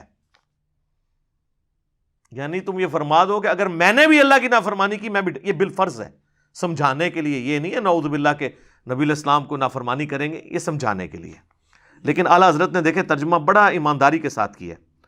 چوتھا ریفرنس سورۃ الحاقہ کی آیت نمبر 44 سے آن ورڈ، پارہ نمبر 29 کے اندر۔ جناب یہ میں نے اس لیے کنز الایمان رکھا ہے، حالانکہ مجھے اس میں تردد ہے کیونکہ مجھے وہ ترجمہ ورڈ بائی ورڈ پڑھنا پڑا، لیکن میں کہہ رہا ہوں کہ کسی کو بعد میں کوئی نہ شیطان وسوسہ نہ دلائے کہ اس نے خود ہی ترجمہ کر لیا۔ یہ دیکھیں جی، آیت نمبر ہے 44 سے 47۔ وَلَوْ تَقَوَّلَ عَلَيْنَا بَعْضَ الْأَقَاوِيلِ، اور اگر وہ ہم پر ایک بات بھی بنا کر کہتے، کانٹیکسٹ چل رہا ہے کہ قرآن اللہ نے نازل کیا، اس سے پچھلی آیت ہے تنزیل من رب العالمین، قرآن اللہ کی طرف سے نازل ہوا ہے۔ وَلَوْ تَقَوَّلَ عَلَيْنَا بَعْضَ الْأَقَاوِيلِ، اور اگر وہ ہم پر ایک بات بھی بنا کر کہتے، یعنی نبی علیہ السلام اگر خود قرآن میں کوئی تبدیلی کر دیتے، لَأَخَذْنَا مِنْهُ بِالْيَمِينِ، ضرور ہم ان سے بقوت بدلہ لیتے، ثُمَّ لَقَطَعْنَا مِنْهُ الْوَتِينَ، پھر ان کی رگ دل کاٹ دیتے، فَمَا مِنْكُمْ مِنْ أَحَدٍ عَنْهُ حَاجِزِينَ، پھر تم میں کوئی ان کا بچانے والا نہ ہوتا۔ وَإِنَّهُ لَتَذْكِرَةٌ لِّلْمُتَّقِينَ، اور بے شک یہ قرآن ڈر والوں کے لیے نصیحت ہے۔ تو یہ کیا گستاخی کی ہے اعلیٰ حضرت نے؟ ورڈ بائی ورڈ قرآن کا ترجمہ ہے۔ اب یہ کوئی راکٹ سائنس نہیں ہے، اب یہ تو نہیں علماء سے پوچھ کے چلنا ہے جی، علماء سے جا کے سیکھیں، اعلیٰ حضرت سے اچھا کون سا عالم ہوگا، انہوں نے ہماری نیٹو لینگویج میں کر دیا۔ تو صحابہ کرام تو پڑھے لکھے نہیں تھے، صرف ان کی زبان میں قرآن تھا تو انہوں نے سیکھ لیا۔ اب جب اعلیٰ حضرت نے کنز الایمان لکھ دیا تو اب قرآن پریکٹیکلی ہماری زبان میں آ چکا ہے۔ ہم کیوں کسی بریلوی دیوبندی اہل حدیث عالم سے جا کے پڑھیں، ہم اعلیٰ حضرت سے ڈائریکٹ کیوں نہ پڑھیں؟ ہم اشرف تھانوی صاحب سے ڈائریکٹ کیوں نہ پڑھیں جنہوں نے خود ترجمے کیے ہماری نیٹو لینگویج میں؟ اردو تو اللہ کے فضل سے کئی علماء سے بہتر آتی ہے. اچھا جی، یہ ہو گئے جی 4 ریفرنس. 5واں ہے سورہ بنی اسرائیل. یہ بہت سخت آیات ہے، یقین کریں میں جتنی بار پڑھتا ہوں نا اسے کانپ اٹھتا ہوں. بہرحال اعلیٰ حضرت نے بھی ترجمہ بالکل ٹھیک کیا ہے الحمدللہ. آیت نمبر ہے 73 سے 75. وَإِن كَادُوا لَيَفْتِنُونَكَ عَنِ الَّذِي أَوْحَيْنَا إِلَيْكَ، اور وہ تو قریب تھا کہ اے نبی تمہیں کچھ لغزش دیتے ہماری وحی سے جو ہم نے تمہاری طرف بھیجی. لِتَفْتَرِيَ عَلَيْنَا غَيْرَهُ، کہ تم ہماری طرف کچھ اور نسبت کر دو. یعنی کافر تلے ہوئے تھے کہ آپ قرآن کو بدل کے نہ کوئی اپنی طرف سے بات ڈال کے نہ تو کہیں کہ اللہ کی طرف سے آئی ہے. وَإِذًا لَاتَّخَذُوكَ خَلِيلًا، اور ایسا ہوتا تو وہ تم کو اپنا گہرا دوست بنا لیتے. وَلَوْلَا أَن ثَبَّتْنَاكَ، اور اگر ہم تمہیں ثابت قدم نہ رکھتے. لَقَدْ كِدتَّ تَرْكَنُوا إِلَيْهِمْ شَيْئًا قَلِيلًا، تو قریب تھا کہ تم ان کی طرف کچھ تھوڑا سا جھکتے. اذا لأذقناك ضعف الحیات وضعف الممات، اور ایسا ہوتا تو ہم تم کو دونی عمر اور 2 چند موت کا مزہ چکھا دیتے، دگنا عذاب دیتے. نعوذ باللہ. ثم لا تجد لك علینا نصیرا، اور پھر تم ہمارے مقابل اپنا کوئی مددگار نہ پاتے. ڈائریکٹ نبی علیہ السلام سے خطاب ہو رہا ہے، اور اعلیٰ حضرت نے کوئی تبدیلی نہیں کی، کوئی 2 نمبری نہیں کی. جو ترجمہ تھا، اور یہ سمجھیے گا کہ یہ سمجھانے کے لیے اللہ نے اپنا اختیار بتایا کہ مختار کل میں ہوں. نبی علیہ السلام کو وحی میں بدلنے کا اختیار نہیں ہے. ہاں جہاں نبی علیہ السلام اجتہاد کیا کرتے تھے، اللہ انڈورس کر دیتا تھا تو وہ آٹومیٹیکلی وہی تصور ہوتا ہے.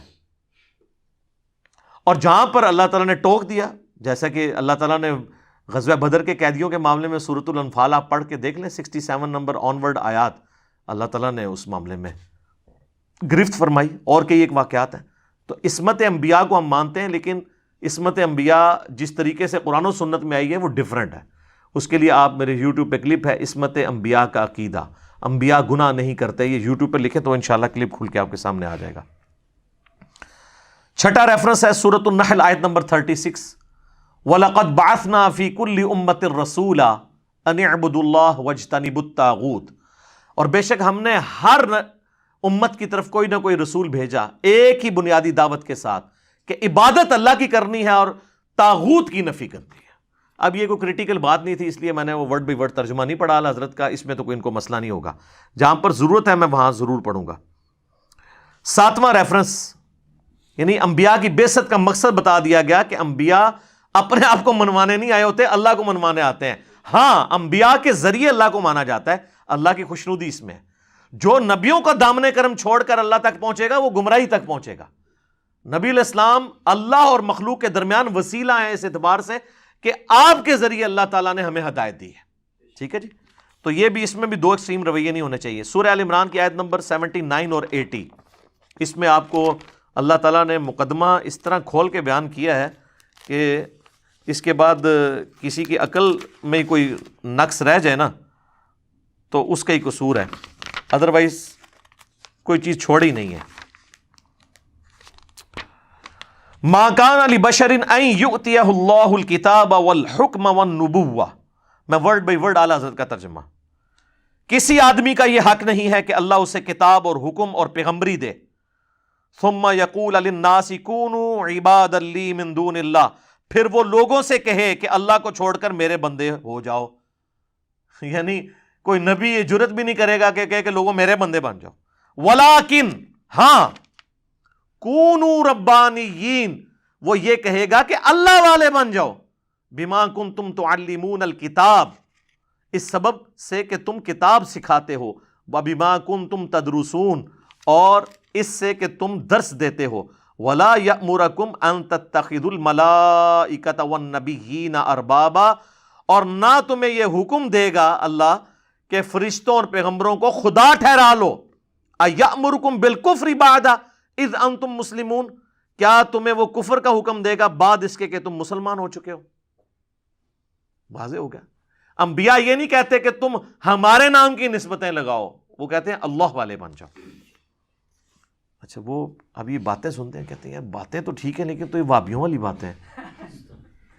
ہاں کہتے ہیں، ہمیں کئی لوگ ملے. جیسے ہم جنگ جمل صفین نہروان پہ بخاری مسلم کی حدیثیں پیش کر کے مولا علی علیہ السلام کا دفاع کرتے ہیں، وہ کہتے ہیں باتیں تو ٹھیک ہیں لیکن یہ تو شیعوں والی باتیں ہیں. تو کل کو آپ یہ کہیں گے داڑھی تو ٹھیک ہے لیکن یہ تو سکھوں والی باتیں ہیں. آپ نے اپنا منہ چپیڑے مار کے سر کیوں کرنا ہے؟ بات کسی کے حق میں بھی جاتی ہو، آپ نے دیکھنا ہے کتاب و سنت کیا کہہ رہی ہے. اللہ کے نبی نے تو اس سے بھی بڑی بات کی ہے جو صحیح بخاری میں حدیث موجود ہے 2311. شیطان نے انسانی شکل میں آ کے حضرت ابو ہریرہ کو وظیفہ دیا تھا آیت الکرسی کا. وہ بڑی لمبی حدیث ہے. اس کے اینڈ پہ آتا ہے نبی علیہ السلام نے فرمایا 3 دنوں سے جو تیرا مہمان تھا نا انسانی شکل میں، جانتے ہو کون تھا؟ وہ شیطان تھا.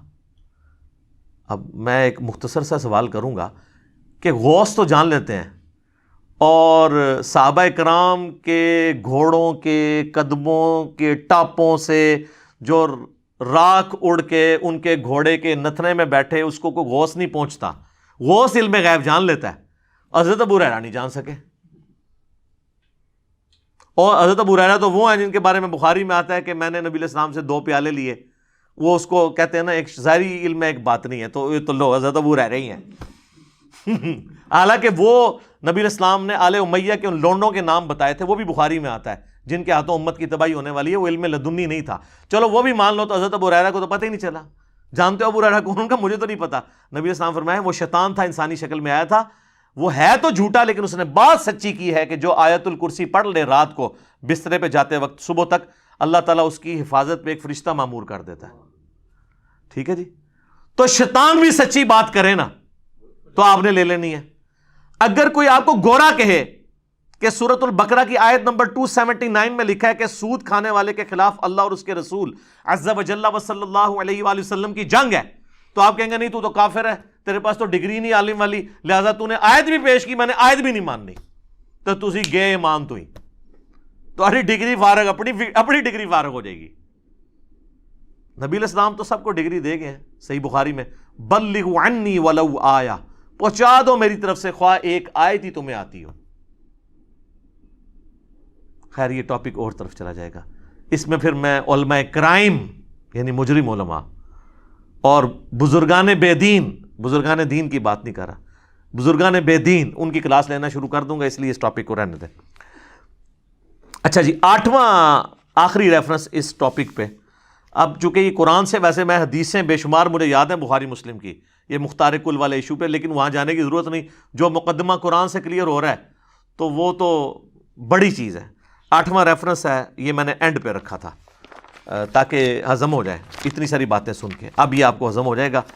میں نے اس کی سینسٹیوٹی کا خیال رکھتے ہوئے نا جتنی کوئی سینسٹیو آیت تھی نا اسی ترتیب میں اسے اینڈ پہ لے گیا ہوں. تو یہ ہے سورہ عشورہ، پارہ نمبر ہے 25، اور بالکل سورہ عشورہ اینڈ ہو رہی ہے اس کے اوپر. آیت نمبر ہے 51 اور 52. اس میں بالکل عقیدہ کلیئر ہو جائے گا، اسپیسیفکلی نبی علیہ السلام کے حوالے سے، جنرل نہیں ہے، نبی علیہ السلام کے حوالے سے. وَمَا كَانَ لِبَشَرٍ أَن يُكَلِّمَهُ اللَّهُ إِلَّا وَحْيًا أَوْ مِن وَرَاءِ حِجَاب، اور کسی آدمی کو نہیں پہنچتا کہ اللہ اس سے کلام فرمائے مگر وحی کے طور پر، یا یوں کہ وہ بشر پردہ عظمت کے ادھر ہو، او یرسل رسولا، یا کوئی فرشتہ بھیجے. یعنی اللہ طرف ہمارا کسی انسان کی شان نہیں کہ اللہ اس سے کلام کرے. ہاں جو پیغمبر ہیں ان کے ساتھ اس موڈ میں گفتگو ہوگی، یا اللہ اس سے کلام کرے گا، یا دل میں خفیہ بات ڈال دے گا، یا پردے میں گفتگو کرے گا، یا فرشتہ بھیجے گا. فَيُوحِيَ بِإِذْنِهِ مَا يَشَاءُ، اس کے حکم سے اسے وحی کرے جو چاہے. إِنَّهُ عَلِيٌّ حَكِيمٌ، بے شک وہ بلندی اور حکمت والا ہے. وَكَذَلِكَ أَوْحَيْنَا إِلَيْكَ، اور یوں ہی ہم نے تمہیں وحی بھیجی، یعنی نبی علیہ السلام کو، روحًا مِّنْ أَمْرِنَا، ایک جاں فضا چیز ہے. یہ اللہ تعالیٰ کی خاص ایک مخلوق ہے، روح جو ہمارے اندر موجود ہے، اور ایک ہے روح قدس جو حضرت جبرائیل علیہ السلام ہے، اور ایک ہے اللہ کا کلام جو اللہ کی صفت ہے، وہ مخلوق نہیں ہے، وہ بھی روح ہے. دیکھیں اللہ کا جو کلام ہے وہ بھی روح، لیکن وہ اس کی صفت. لانے والا مخلوق روح جبرائیل، اور جس کے دل پر اتاری گئی اس کے بھی وہ روح پر اتاری گئی، وہ بھی مخلوق. سبحان اللہ. ما کنت تدری ما الکتاب ولا الایمان، اپنے حکم سے اس سے پہلے نہ تم کتاب جانتے تھے نہ احکام شرع کی تفصیل. یعنی قرآن کے نزول سے پہلے آپ قرآن کے بارے میں نہیں جانتے تھے.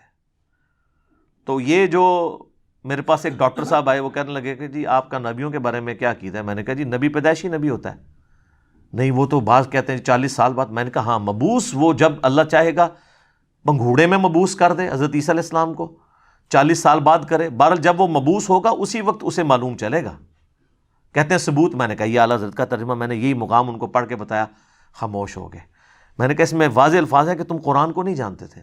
اگر نبی علیہ السلام کو خود پتا ہوتا اس طریقے سے جس طرح یہ کہتے ہیں تو آپ علیہ السلام کے بارے میں یہ تو بل کتاب ولا الایمان. اب ایمان کا ترجمہ اعلیٰ حضرت نے ایمان نہیں کیا، احکام شرع کی تفصیل کر دی ہے. حالانکہ ایمان بھی ترجمہ ہو سکتا تھا کہ بیسک ایمان ہوتا ہے، اس کو اعلیٰ درجے تک پھر وحی کے ذریعے پہنچایا جاتا ہے. وہی ہے وَوَجَدَكَ ضَالًّا فَهَدَىٰ، ہم نے تمہیں اپنی محبت میں خود رفتہ پایا تو اعلیٰ کمال تک پہنچا دیا. وہ نعوذ باللہ گمراہ کا ترجمہ نہیں ادھر کرنا، ادھر اعلیٰ حضرت کا ترجمہ بالکل ٹھیک ہے. مولانا مودودی نے بھی بہت اچھا ترجمہ کیا ہے کہ اپنی محبت میں خود رفتہ پایا تو اعلیٰ منزل مقصود تک پہنچا دیا. وَلَٰكِن جَعَلْنَاهُ نُورًا نَهْدِي بِهِ مَن نَّشَاءُ مِنْ عِبَادِنَا، ہم نے اسے نور کیا جس سے ہم راہ دکھاتے ہیں اپنے بندوں سے جسے چاہتے ہیں.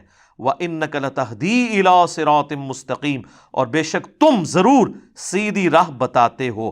یعنی نبی علیہ السلام کو اللہ تعالیٰ نے قرآن کے ذریعے وہ اعلیٰ مقام عطا فرمایا کہ نبی علیہ السلام اب اس قرآن کے ذریعے لوگوں کو سیدھے راستے کی طرف رہنمائی کرتے ہیں. صلاۃ بر محمد و آل محمد، اللہم صلی علی محمد و علی آل محمد. تو میرا خیال ہے یہ مختار کل اور باقی ساری چیزیں، یہ 8 ریفرنسز قرآن کے کافی ہیں. ویسے تو حدیثیں مجھے ازبر یاد ہیں، اور مخالفین جو ادھر ادھر سے روایتوں سے سہارے لیتے ہیں، وہ قرآن کے مقابلے پہ کیا وہ چیزیں، ضرورت نہیں ہے. میں to cut the story short. دوسرا الزام تھا کہ جی وہ کہتا جی وہ سنت نہیں پڑھنے چاہیے. وہ اللہ دے نبی نہیں منے گا. صحیح ہے. کیا آخدا وہ الفاظ کے ہیں؟ وہ دے الفاظ یہ ہیں کہ نبیاں دے بس کچھ نہیں، وہ بیچارے تساں فرق پڑھو سنتا نہ، یعنی کہ فرض پڑھو صرف سنتا نال، کوئی تعلق نہیں. وہ یہ تو نہیں اس نے کہا ہوگا، اس نے یہ کہا ہوگا کہ سنت یا نوافل پڑھنا ضروری نہیں، فرض نماز پڑھ لینا کافی ہے. یہ بھی کوئی گستاخی نہیں ہے. ایون جو لوگ سنت موقدہ کو ضروری سمجھتے ہیں نا، وہ بھی یہ نہیں کہیں گے گستاخی ہے. ٹھیک ہے، وہ آپ کو زیادہ گناہ کبیرہ کا مرتکب کہیں گے، توہین مذہب کا الزام تو نہیں لگائیں گے. اور یہ بھی وہ اپنی ڈاکٹرن میں، قرآن و سنت اس کو سپورٹ نہیں کرتا. صحیح بخاری اور صحیح مسلم دونوں میں حدیث موجود ہے. ایک دیہاتی نبی علیہ السلام کے پاس آیا. پینڈو لوگ آپ کو پتہ بالکل دو ٹوک سادہ سی بات کرتے ہیں. اس نے آ کے سیدھا کہا یا رسول اللہ مجھے کوئی ایسا عمل بتائیں کہ میں جنت میں چلا جاؤں. یہی انسان کی کامیابی ہے.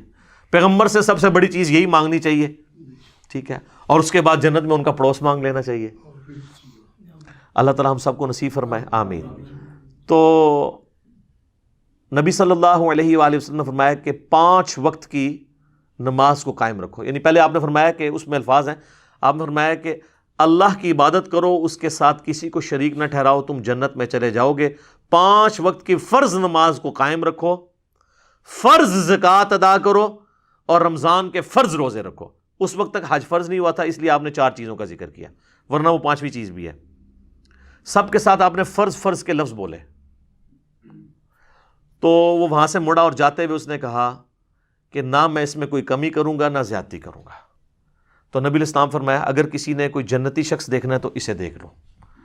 اچھا، اس سے یہ بھی پتہ چلا کہ نبی علیہ السلام کو اللہ نے وحی کے ذریعے بتا دیا کہ یہ استقامت پہ بھی رہے گا، یعنی جو اس نے دعویٰ کیا نا اس پہ قائم رہے گا. کتنا خوش نصیب شخص تھا. اللہم اجعلنا منہم، آمین. اسی کو سپورٹیو ایک اور حدیث ہے بخاری اور مسلم میں. اس میں ہے کہ ایک نجد کا ایک دیہاتی پرانگدہ حالت میں بال بکھرے ہوئے حضور کے پاس آیا اور نبی علیہ السلام سے کہنے لگا مجھے اسلام کے بارے میں بتائیں. تو صحابہ کہتے ہیں ہم تھوڑا قریب ہوئے تو ہمیں پتہ چلا وہ اسلام کے بارے میں پوچھ رہا ہے. تو نبی صلی اللہ علیہ وآلہ وسلم نے وہی توحید اور اقرار رسالت کے بعد آپ نے فرمایا کہ اللہ تعالیٰ نے تم پہ 5 ٹائم کی نماز فرض کی ہے، تم 5 نمازیں فرض ادا کرو. تو اس نے پوچھا کہ صرف فرض؟ تو آپ نے پھر آگے سے فرمایا کہ ہاں اگر نفلی نماز تم پڑھنا چاہتے ہو تو وہ تمہاری اپنی مرضی ہے، اس میں اضافہ کر لو. اور یہ یاد رکھیے گا، سنت موقدہ، غیر موقدہ، یہ ساری ٹرمز فقہا کی ہیں. احادیث میں دو ہی ٹرمز ہیں، فرض اور نفل. اور نفل کا مطلب ہی ہے انفال، مال غنیمت، اضافی مال. کیونکہ جنگ کرنے کا مقصد مال ہتھیانا نہیں ہوتا، اللہ کے لیے لڑنا ہوتا ہے، یہ تو اضافی ایک بونس مل جاتا ہے. نفل کہتے ہیں اضافی کو. پھر نبی علیہ السلام فرمایا کہ فرض روزے رکھو، ہاں مگر اگر تم نفلی رکھنے چاہو تو تمہاری مرضی.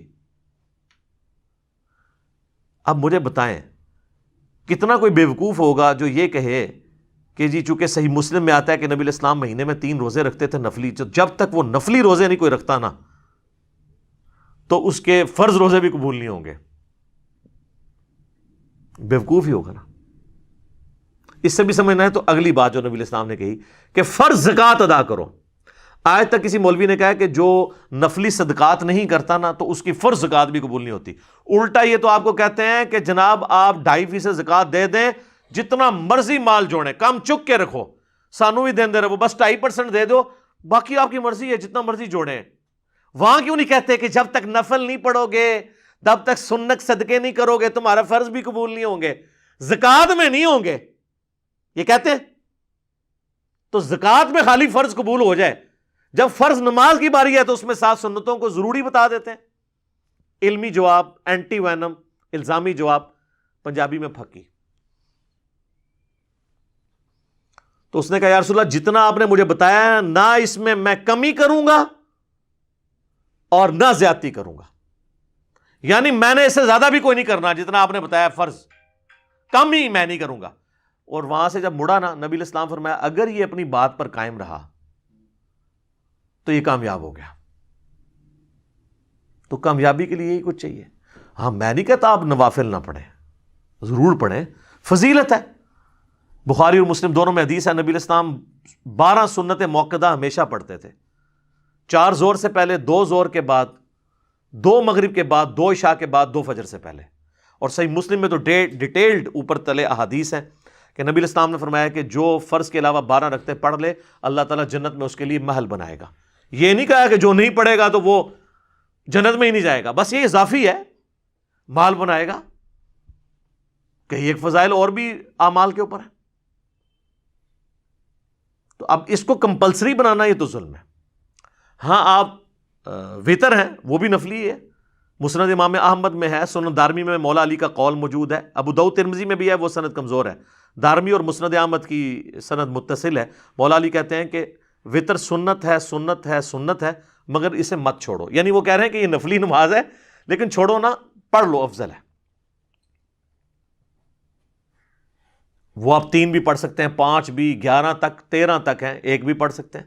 البتہ صحیح بخاری میں موجود ہے، محمد بن ابی بکر کا بیٹا ہے قاسم، وہ کہتے ہیں کہ میں نے صحابہ کو 3 رکعت وطر پہ پایا، البتہ 1 میں حرج نہیں ہے. یعنی 3 پسندیدہ ہے، ہم تو 3 ہی پڑھتے ہیں. اور پھر بھی نہ سمجھ آئے تو سب سے بڑے صحابی، 10 مبشرہ میں سے، بڑے صحابہ میں سے، سابقون الاولون میں سے سیدنا سعد ابن ابی وقاص جو فاتح ایران ہیں، ان کے بارے میں گولڈن چیل سے الموطا امام مالک میں موجود ہے کہ وہ تو عشاء کی نماز کی 5 رکعتیں پڑھتے تھے، 4 فرض اور 1 وطر. آپ نے تو 17 رکعتیں بتائی ہوئی ہیں عشاء کی. سعد ابن ابی وقاص، ان سے زیادہ تو کوئی دیندار نہیں تھا نا. تو آپ یہ کہیں گے کہ نعوذ باللہ وہ جو کہتے ہیں یہ جی وہ 6 لوگوں پہ اللہ کی لعنت ہے، اس میں جو سنت بھی چھوڑ دے، تو آپ سعد ابن ابی وقاص پہ یہ ترمذی کی حدیث فٹ کریں گے؟ آپ خود لعنتی ہو جائیں گے. وہ مسئلہ اور ہے، وہ سنت کو حقیر سمجھ کے نفرت کے ساتھ چھوڑنے والے کے لیے ہے. اور بھی اور چیزیں، وہ میرا یوٹیوب پہ ایک کلپ ہے بڑا ڈیٹیل، سنت چھوڑنے والے پر لعنت، وہ دیکھ لیں، میں نے 14 طبق آپ کے روشن کیے ہیں. تو سعد ابن ابی وقاص تو 2 سنت موقدہ بھی نہیں پڑھتے تھے اور وطر بھی 1، اور اس میں الفاظ ہیں ہمیشہ کے ہیں، ان کی یہ روٹین تھی. نیچے ویسے امام مالک نے لکھا ہے کہ لیکن میرے نزدیک 3 وطر پڑھنے چاہیے، لیکن انہوں نے بھی سعد ابن ابی وقاص پہ یہ اعتراض نہیں کیا کہ سنت موقدہ چھوڑ رہے ہیں، وطروں کی تعداد پہ انہوں نے اعتراض کیا. تو خیر وہ امام مالک کا ذاتی اجتہاد ہے، وہ اس میں سعد ابن ابی وقاص کے مقابلے میں تو نہیں مانا جائے گا. بھارت سعد ابن وقاص نے امت پہ احسان کیا جی، تو یہ 17 رکھتے عشاء کی بتاتے تھے، دن رات میں ٹوٹل 17 رکھتے ہیں جس پہ سنی اور شیعہ کا اجماع ہے، 2 فجر کی، 4 ظہر، 4 عصر، 3 مغرب، 4 عشاء، بس یہ 17 پوچھی جائیں گی، باقی تو سر کوئی پوچھ نہیں آپ سے۔ کتنے لوگوں نے اس کی وجہ سے نماز شروع کر لی ہے، کدھر صرف عشاء کی 17، یہ آپ کو جو 17 بتا رہے ہیں ان سے قرآن پہ الف لیں، کبھی انہوں نے خود بھی روزانہ 17 پڑھی ہیں؟ سوئی پہ سوئی چڑھی ہوتی ہے، لوگ پیچھے مڑ مڑ کے دیکھ رہے ہوتے ہیں کہ امام صاحب کہاں سے نمودار ہوں گے، تو پہلی 4 کی طرح عشاء کی انہوں نے پڑھنی ہے جو آخری وقت پہ آ رہے ہوتے ہیں۔ اور ہم نے اگلی سہولت دی ہے کہ جو بچوں والی عورتیں ہیں، یہ میں نے نہیں سہولت دی، نبی علیہ السلام نے سہولت دی ہے۔ صحیح مسلم میں اوپر تلے 10 احادیث ہیں 1629 سے لے کے آن ورڈ، کہ نبی علیہ السلام نے، ابن عباس کہتے ہیں، بغیر خوف کے، بغیر بارش کے، بغیر سفر کے مدینہ شریف میں ہمیں ظہر اور عصر بھی جمع کروائی اور مغرب اور عشاء بھی جمع کروائی۔ تو تابعین نے پوچھا کیوں؟ فرمایا اس لیے تاکہ امت کے لیے آسانی ہو جائے اور کوئی تنگی باقی نہ رہے۔ انہوں نے امت سے تنگی ڈال دی اور وہ آسانی چھین لی۔ اور آپ دیکھیں یہ یعنی ابن عباس سے زیادہ کون صحابی جانتا ہے، اور یہ وہ تابعین کو سکھا رہے ہیں، کیونکہ وہ درس حدیث دے رہے تھے یا درس قرآن، صحیح مسلم کے الفاظ ہیں، ایک بندہ بار بار کھڑا ہو جاتا ہے، سر نماز کا ٹائم ہو گیا ہے، انہوں نے کہا بہ جا، تو منو سنت سکھائیں گا؟ نبی اسلام نے تے مغرب عشاء نو جمع کیتا، کوئی مغرب کا، یہ تو کہتے تارے نظر آ گئے تو پتہ نہیں کیا ہو جانا ہے، تارے نظر آ گئے سن، پھر ابن بعد نے تارے دکھائے، انہوں نے کہا پھر بھی کسی کی تسلی نہیں ہوئی نا، وہ اٹھ کے حضرت ابو ہریرہ سے پوچھنے گیا، انہوں نے کہا کہ ابن عباس بالکل ٹھیک کہہ رہے ہیں کہ نبی الاسلام یہ کرتے تھے، تو یہ منسوخ والا بھی کوئی معاملہ نہیں ہے، یہ امت سے انہوں نے آسانی چھین لی اور اس کی وجہ سے امت تکلیف میں پڑ گئی۔ جمع تقدیم بھی درست ہے، یعنی زور کے ساتھ اثر پڑھنا، جمع تاخیر یعنی اثر کے ساتھ زور پڑھنا، اور سینٹر میں جمع سوری اسے کہتے ہیں، وہ بھی درست ہے۔ اور جمع سوری پہ تو اجماع ہے کہ آخری وقت میں آپ زور پڑھ لیں اور اول وقت میں اثر پڑھ لیں، یعنی اگر آج کل 2:50 پہ تقریباً وقت شروع ہو رہا ہے اثر کا، تو آپ 2:40 پہ زور پڑھ لیں اور 2:50 پہ جا کے اثر پڑھ لیں اسی وضو سے۔ اس پہ تو حنفی بھی قائل ہیں کہ جمع سوری جائز ہے۔ ویسے تو آسانی ہے، 12 بجے کے قریب وقت شروع ہو رہا ہے نا زور کا، غروب آفتاب ہو رہا ہے 5 بجے، 12 سے 5 تک آپ جس وقت مرضی چاہیں جمع کر سکتے ہیں، اور اس طریقے سے غروب آفتاب ہو رہا ہے 5 سے لے کے فجر کا وقت تقریباً داخل ہو رہا ہے 5:05 پہ، اس وقت تک آپ کسی وقت مغرب اور عشاء جمع کر سکتے ہیں فجر کا وقت داخل ہونے سے پہلے۔ یہ تو اللہ نے آسانی دی ہے۔ یوٹیوب پہ میرا ڈیٹیل کلپ بھی موجود ہے نمازوں کو جمع کرنا، اس کی وجہ سے لوگوں نے نمازیں شروع کر دی ہیں، تو آپ لوگوں کو پہلے اس پہ لگائیں، پھر آہستہ آہستہ لوگ آئیں گے۔ ہم نہیں کہتے ہیں سنت، میں پوری کوشش کرتا ہوں سنت کا اہتمام کروں، ہمارے بھائی بھی کرتے ہیں، کیونکہ وہ حدیث ہے ابو داؤد کے اندر کہ قیامت والے دن جس کے فرائض میں کوئی کمی نکلے گی تو اللہ تعالیٰ فرمائے گا میرے بندے کی نفلی باتیں دیکھو، اگر موجود ہیں تو ان کو فرضوں کی جگہ تول لو۔ تو آٹومیٹکلی یہ جو آپ سے قضائے عمریاں پڑھواتے رہتے ہیں پرانے سالوں کی، جی آج تک جتنی بھی قضا ہوئی وہ چھوڑیں، توبہ کیے بس آپ سے شروع کریں، آٹومیٹکلی آپ کی وہ توبہ سے معافی ہو جائے گی، اور ویسے بھی جو آپ سنتیں ساتھ پڑھیں گے اس کے ایکویلنٹ تول لی جائیں گی، کوئی ٹینشن لینے کی ضرورت نہیں ہے، آٹومیٹکلی آپ کی قضائے عمری روزانہ بنتی جا رہی ہے۔ تو یہ آپ امت کو مشکل میں نہ ڈالیں۔ تو ہمارے وہ عمران بھائی نے یہ بات کی ہے، تو اس بات کے اوپر کوئی ان پہ توہین مذہب کا الزام نہیں لگتا تھا، زیادتی کی ہے سیکیورٹی گارڈ نے، اور اس سے بڑی زیادتی ان علماء کی ہے جنہوں نے اس طرح کی ڈاکٹرن لوگوں کو پڑھائی ہے اور لوگوں کو صحیح یعنی علم نہیں سکھایا۔ حتیٰ کہ آپ دیکھیں وہ ان کے جنازے پہ جو عمران بھائی کو سپورٹ کر رہے ہیں عالم دین، وہ بھی کہہ رہے ہیں کہ ہاں سنت موقدہ پڑھنی چاہیے، اس کو چھوڑنا گناہ کبیرہ ہے۔ اس مولانا سے پوچھو کہ بھائی تو نے کہاں سے ڈگری لی ہے، یہ کہاں لکھا ہوا ہے کہ سنت موقدہ کو چھوڑنا گناہ کبیرہ ہے؟ گناہ کبیرہ تو ہوتا ہے حرام، تو یہ حرام کہاں لکھا ہوا ہے؟ احادیث کا بھی تھوڑا مطالعہ کر لیں، بابوں سے نکلیں، کتابوں کے دین پہ آئیں تو آپ کو پتہ چلے گا کہ کتابوں کا دین اور ہے۔ میں نے یہ ضروری سمجھا اس کو اتنا ڈیٹیل سے بیان کرنا کہ ظاہر ہے کہ جو لوگ جہاں پر بھی کتاب و سنت کے منہج پہ آتے ہیں، دعوت حق سے اٹیچ ہوتے ہیں، وہ بیچارے اس واقعے سے ڈسکریج ہوئے ہیں۔ اور میں اتنی ساری بات کرنے کے بعد اینڈ پہ یہ ڈکلیئر کر رہا ہوں کہ عمران بھائی جو ہیں وہ الحمدللہ ہماری اس دعوت کے ساتھ اٹیچ تھے، لہٰذا یہ میری اخلاقی ذمہ داری تھی کہ میں سچائی لوگوں کے سامنے بیان کرتا، اور ان کے بارے میں جو الزام بھی لگایا گیا وہ الزام ہوتا بھی تو وہ اپنے اس عقیدے میں درست تھے۔ اللہ تعالیٰ ان کی مغفرت فرمائے، ان کے گھر والوں کو صبر نصیب فرمائے، اس صبر کے اوپر اجر عظیم عطا فرمائے۔ ہماری دعائیں ان کے ساتھ ہیں، اور جو مخالفین ہیں اللہ تعالیٰ ان کو ہدایت نصیب فرمائے، اگر ہدایت نہیں ہے ان کی قسمت میں اور ان کے بڑوں کی قسمت میں تو ان کو نیست و نابود فرمائے۔ تو یہ اس پوری گفتگو کے بعد میں عوام الناس کو کہوں گا کہ خود ایجوکیٹ ہوں، جذباتی نہ ہوں، پلس اس واقعے سے ایک چیز بھی آپ یہ بھی سیکھیں کہ قرآن کا جو حکم ہے وَإِذَا خَاطَبَهُمُ الْجَاهِلُونَ قَالُوا سَلَامًا، جاہلوں سے جب آپ کا واسطہ پڑے تو آپ بھائی دور سے ہی گزر جائیں، آپ کا کام منوانا نہیں ہے، صرف بات بتائیں۔ ویسے میں نے عمران بھائی کے بارے میں پوچھا ہے، وہ کہتے ہیں یہ بہت کام گو تھے اور بڑے نرم مزاج تھے، یہ لمبی بحثیں نہیں کیا کرتے تھے۔ پھر بھی میں کہہ رہا ہوں کہ اگر کوئی کرتا بھی ہے تو اس چیز کو اوائڈ کریں، دعوت دیں، کوئی مانتا ہے مانے، نہیں مانتا جائے۔ علماء سے میں کہوں گا کہ اپنی پبلک کے اندر علمی حوصلہ پیدا کریں کہ ایک دوسرے کے ساتھ اختلاف رائے یعنی کو ایگزسٹ کریں۔ ویسے یہ پاسبل نہیں ہوگا، ظاہر ہے کہ آپ کے بڑے تو اتنا بڑی دراڑیں ڈال کے چلے گئے ہیں، یہ ممکن نہیں ہوگا۔ یہ دراڑیں تو پیچھے ڈلی ہیں نا سر۔ جب 1905 میں حسام الحرمین لکھی ہے اعلیٰ حضرت نے، اس کا نام ہی رکھا ہے حرمین کی تلوار، اور وہ کسی کافر پہ نہیں چلائی، کروڑوں دیوبندیوں کے اماموں پہ چلائی ہے۔ 4 علماء دیوبند کو انہوں نے کافر ڈکلیئر کیا، اور اینڈ پہ کنکلوڈ کرتے ہوئے کہا کہ ان کے کفر میں شک کرنے والا بھی کافر ہے۔ یہ بالاجماع جو ہیں اسلام سے خارج اور مرتد ہیں۔ یعنی مرتد کا کیا مطلب ہوا؟ واجب القتل۔ اور کیا کہنا انہوں نے؟ اچھا، اب اس کے جواب میں 1906 میں خلیل احمد سہارنپوری جو شیخ زکریا کاندھلوی فضائل اعمال والے کے مرشد ہیں، انہوں نے کتاب لکھی المہند علی المفند، ہند کی تلوار ایک سٹھیائے ہوئے بابے کے سر پہ، اور سٹھایا ہوا بابا انہوں نے اعلیٰ حضرت کو کہا، کروڑوں بریلویوں کے امام کو کہا کہ اس کا تو دماغ ہی خراب ہے، اور کتاب کا نام رکھا المہند علی المفند، ہند کی تلوار۔ تلواروں سے تو یہ بابے لڑتے تھے، کہتے ہیں ہم آپس میں شیر و شکر تھے پرانے بزرگ، نہیں، شیر و شکار تھے، شیر و شکر نہیں تھے۔ کہانیاں بند کرو نا، اسے بڑے عرصے بعد میں نہ کہی ہے، مزہ آیا، لوگوں نے ڈیمانڈ ہوتے میں کہی ہے، کہانی بند کرو۔ سوشل میڈیا کی وجہ سے آپ لوگ ایکسپوز ہو چکے ہیں، ایک جے پی جی ہم لگائیں گے کہ آپ کے بزرگ کیا کر کے گئے۔ تو المہند میں انہوں نے لکھا کہ احمد بریلوی ان کی پوری جماعت ایک شیطانی لشکر ہے جو ہم علماء دیوبند رضی اللہ عنہم پر حملہ آور ہوا ہے، جس طرح شیاطین انبیاء پر حملہ آور ہوتے تھے، اور 14ویں صدی کے مولویوں کو رضی اللہ عنہم۔ تو یہ پرانے بزرگ جو کر کے گئے ہیں نا، تو یہ انہی کی جائز روحانی اولادیں ہیں جو آپس میں ایک دوسرے کو مرنے مارنے پہ تلی ہوئی ہیں۔ تو کام پیچھے سے خراب ہوا ہے، چلے پچھلوں کو تو آپ چھوڑیں نا، اب جو آپ لوگ ہیں کم از کم آپ تو عقل کے ناخن لیں اور اس طرح کی حرکتوں سے توبہ کریں۔